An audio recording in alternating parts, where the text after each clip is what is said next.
स्वस्ति श्री गणेशाय नमः।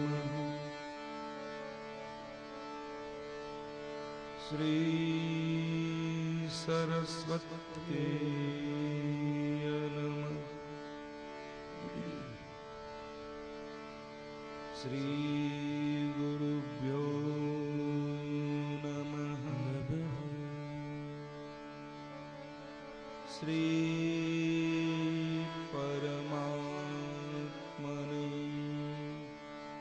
नमः।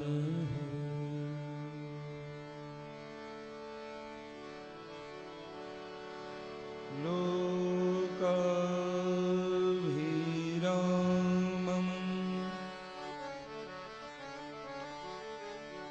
रणरंग धीरम्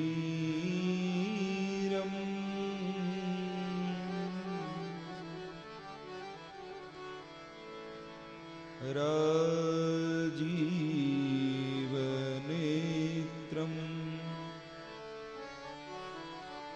रघुवंशनाथम्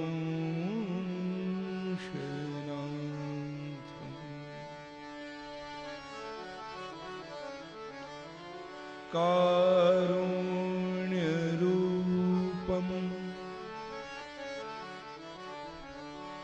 करुणाकरन्तम्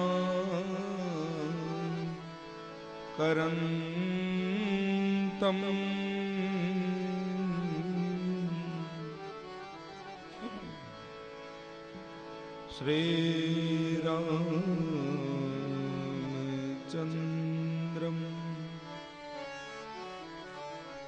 शरणं प्रपद्ये।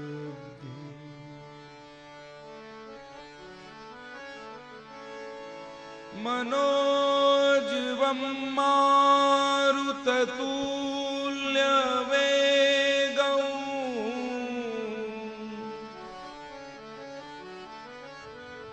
जितेन्द्रियं बुद्धिमतां वरिष्ठं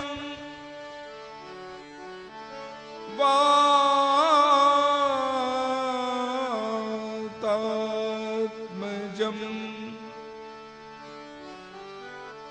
वानरयूथ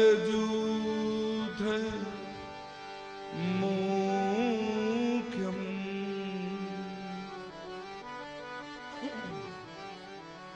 श्रीराम दूतं शरणं प्रपद्ये।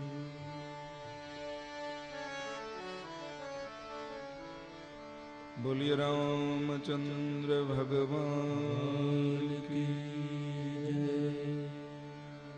श्री बालकृष्ण भगवान की जय। श्री सद्गुरु भगवान की जय।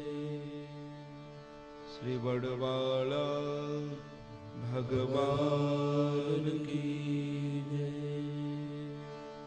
श्री चामुंडा मात की ओम नमः पार्वती पतये। हर हर महादेव।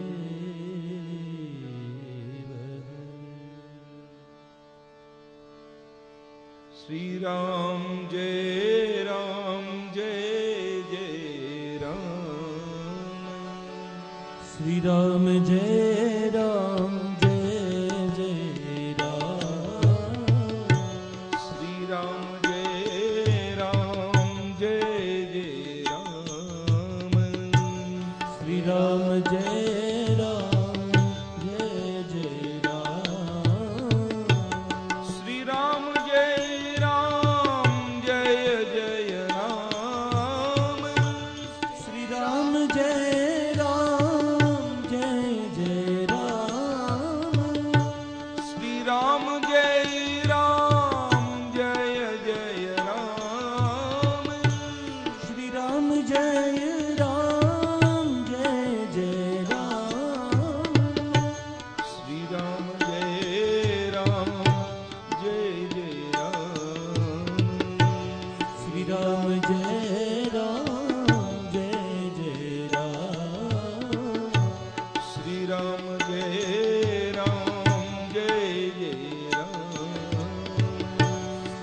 રામ જય રામ જય જય રામ શ્રી રામ જય રામ જય જય રામ શ્રી રામ જય રામ જય જય રામ શ્રી રામ જય રામ જય જય રામ શ્રી રામ જય રામ જય જય રામ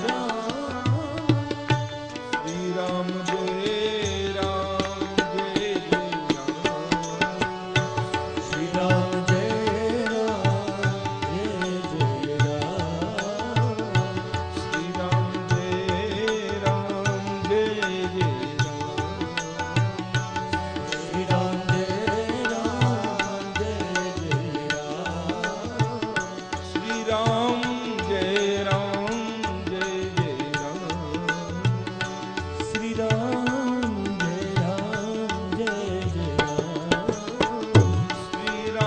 જય રામ જય જય રામ શ્રી રામ જય રામ જય જય રામ શ્રી રામ જય રામ જય જય રામ રામ જય રામ જય શ્રી રામ જય રામ જય જય રામ શ્રી રામ જય રામ જય જય રામ જય જય રામ જય જય રામ જય જય રામ જય જય રામ જય જય રામ જય જય રામ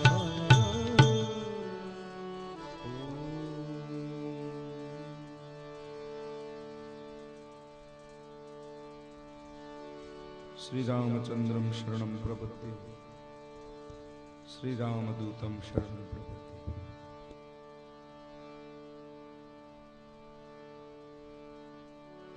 બોલીએ હનુમાનજી મહારાજ કી જય.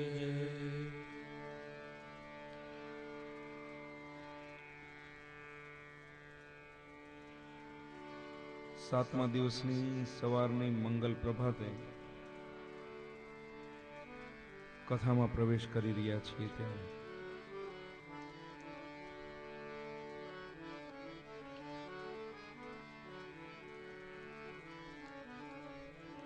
પરમાત્મા ઈષ્ટદેવ ભગવાન વડવાળા ઠાકોરજીના ચરણમાં વંદન કરી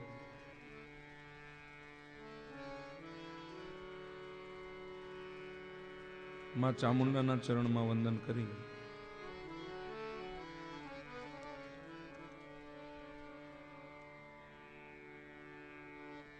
એ ચેતન સમાધિ સંત પુરુષ મહાપુરુષ છઠ્ઠાજી મહારાજ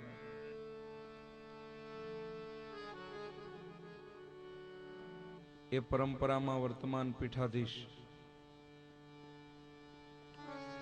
પૂજ્ય કનીરામ બાપુ,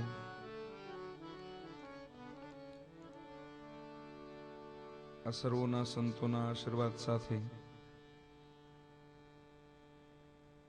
આઈએ સાતમા દિવસની મંગલ પ્રભાતમાં મંગલમય કથાનો આપણે પ્રારંભ કરીએ.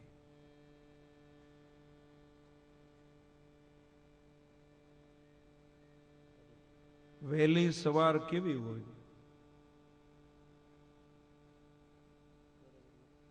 પક્ષીઓ ચણ ચણવા જતા હોય,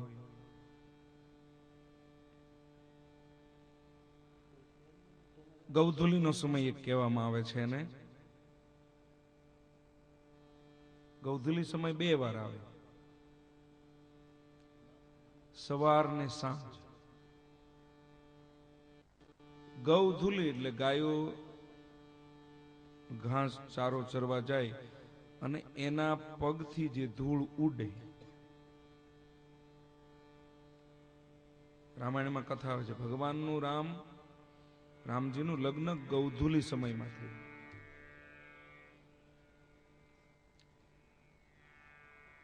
સંધ્યાનો સમય, સવાર એ પણ સંધ્યા છે અને સાંજ એ પણ સંધ્યા છે.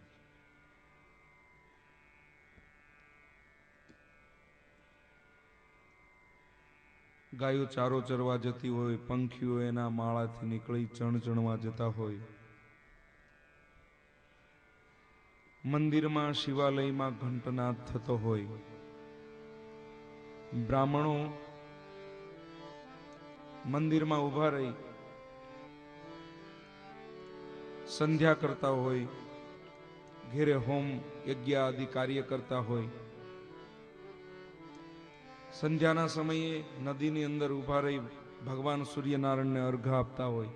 આદિદેવ નમસ્તુભ્યમ પ્રસિદ્ધમમ ભાસ્કરમ દિવાકર નમસ્તુતે પ્રભાકર નમસ્તુતમ. આવી જંગલ હોય તો જંગલમાં સિંહની ત્રાડ સંભળાતી હોય, પક્ષીઓનો કલરવ સંભળાતો હોય. જે અત્યારે અહીંયા જંગલ છે, આ જંગવડ ચામુંડા માતાના સ્થાનમાં જે આ જંગલમાં કથા છે, આવું જ સ્થાન અત્યારે જે પ્રસંગમાં આપણે છીએ ત્યાં રામાયણમાં ભગવાન રામ સવારમાં ઊભા થયા, ત્રિકાલ સંધ્યા કરી, વિશ્વામિત્ર જે સાથે ગયા તારકાનો વધ કર્યો. કાલની કથામાં આપણે જોયું. બલા અને અતિબલા નામની વિશ્વામિત્રએ વિદ્યા આપી, જેનાથી તરસ અને ભૂખ ન લાગે. એ રામજીએ સત્સંગ કરી, રાત્રિ પૂરી કરી અને સવારમાં વહેલી સવારમાં ઉઠ્યા. નર શાર્દુલ ભગવાન કેવા છે તો કે નરોમાં સિંહ સમાન. નર શાર્દુલ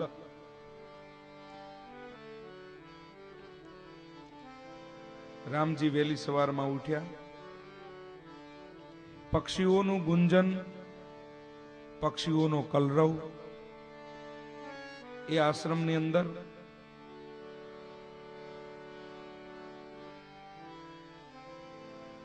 બ્રાહ્મણો સંધ્યા કરી રહ્યા છે,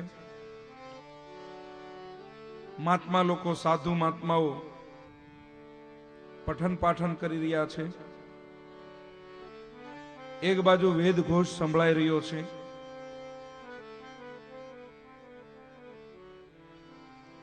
વિશ્વામિત્રએ સંધ્યા કરી, ભગવાન રામે સંધ્યા કરી. પણ જે કાર્ય માટે ભગવાન રામને બોલાવવામાં આવ્યા હતા, લાવવામાં આવ્યા, જે તેડી લાવ્યા છે, એ કામ વિશ્વામિત્ર ભૂલી ગયા. કોઈ એક સંત કે ભૂલ્યા નથી.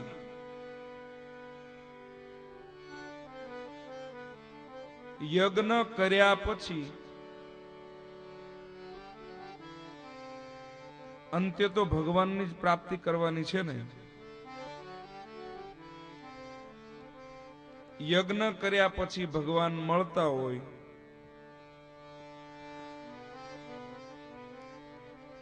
અને કદાચ યજ્ઞ ન કરો ને એમનેમ જો મળી જતા હોય તો પછી યજ્ઞની ક્યાં જરૂર છે? તો જેના માટે હું યજ્ઞ કરી રહ્યો હતો એ પરમાત્મા તો મારી સામે આવી ગયા, હવે મારે યજ્ઞ કરવાની ક્યાં જરૂર છે? એટલે વિશ્વામિત્ર સંભાળતા જ નથી, યજ્ઞની વાત જ નથી સંભાળતા.